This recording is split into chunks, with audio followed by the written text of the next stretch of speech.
को उत्तर प्रदेश की राजनीति में लिए चल रहे हैं। पद से हटाए जाने के बाद आकाश आनंद का पहला बयान सामने आया है। आकाश आनंद को मायावती ने सभी पदों से हटा दिया और उसके बाद आकाश आनंद की जो प्रतिक्रिया सामने आई है, उन्होंने कहा है कि मैं मायावती जी का कैडर हूं।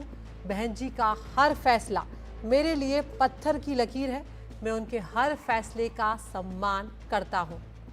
उन्होंने कहा है कि परीक्षा कठिन है और लड़ाई लंबी है। सभी पदों से मुक्त करने का फैसला भावनात्मक है।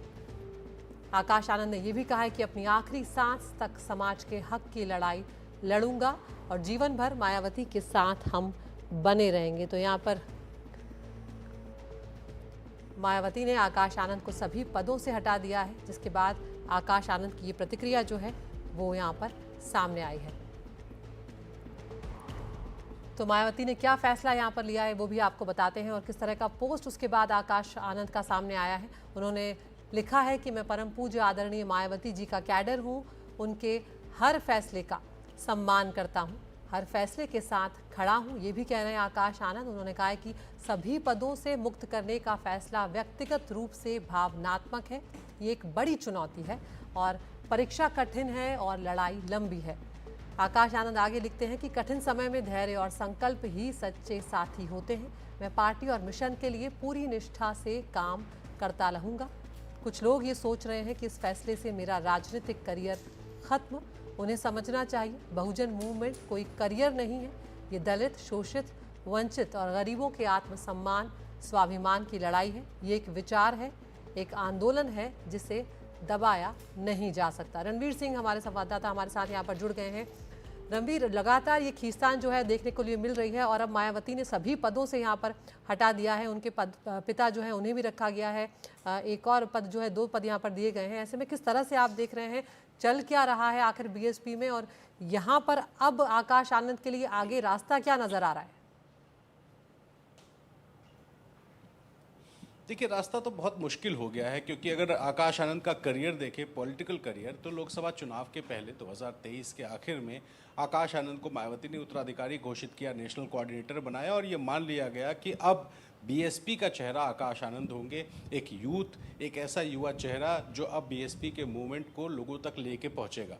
लेकिन लोकसभा चुनाव के बीच में जिस तरीके से मायावती ने मैच्योर कहा और ये कह करके हटा दिया, फिर चुनाव खत्म हुआ तो वापस रीइंस्टेट कर दिया, ये कहते हुए कि आकाश आनंद जो है वो पार्टी का कामकाज देखेंगे और दिल्ली चुनाव तक वो कामकाज करते भी रहे। लेकिन फिर से उनको हटाने का मतलब ये है कि पारिवारिक अंतर्कलह बहुत ज़्यादा हो गया है और जिस तरीके का बयान मायावती और बीएसपी की तरफ से जारी किया गया है वो बताता है कि आकाश आनंद के काम करने के तरीके से मायावती बिल्कुल भी सेटिस्फाइड नहीं है।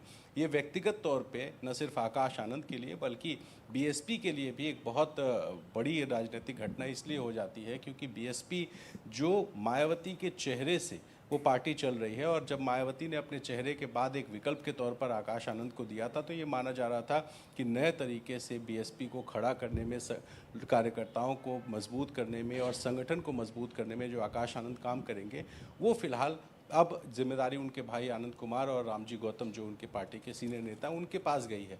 तो ये ज़रूर कार्यकर्ताओं में कहीं ना कहीं एक निराशा होगी इस बात को लेकर के कि एक नेता के तौर पर, मायावती के उत्तराधिकारी के तौर पर जिस आकाश आनंद को देखा जा रहा था, उस आकाश आनंद पे अपने ससुराल पक्ष के प्रभाव में होने की बात कही गई है और ये कोई छोटी बात नहीं है। तो एक पार्टी के अंदर का अंतर्कलह पूरी तरीके से जो सामने आया है उससे बीएसपी को बहुत बड़ा नुकसान हो सकता है। और अगर जब बात करते हैं बीएसपी के इतिहास की तो काशीराम ने जिस तरीके से DS4 और बामसेफ्स के बाद एक राजनीतिक दल खड़ा किया था और उस राजनीतिक दल ने कई राजनीतिक समीकरण बनाए और स्थिति 2007 में ये थी कि 206 सीटें पा करके बीएसपी अपने दम पे सरकार बनाई थी। लेकिन वही बसपा आज अगर लोकसभा में बात करें तो 0 है और विधानसभा में सिर्फ एक विधायक है जो कि अपने दम पर जीतते आए हैं। यानी कि बसपा का इस वक्त अगर चुनावी राजनीति का सबसे खराब दौर कहा जाए तो इसमें कोई अतिशयोक्ति नहीं होगी और इस खराब दौर में भी अगर संगठन इस तरह से तितर बितर होता है, बिखरता है, तो निश्चित तौर पे बीएसपी के लिए बहुत नुकसानदायक है।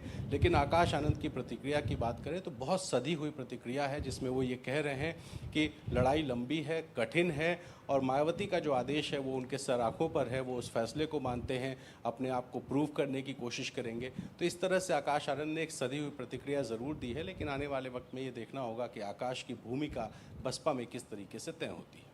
बहुत बहुत शुक्रिया रणवीर इस तमाम जानकारी के लिए।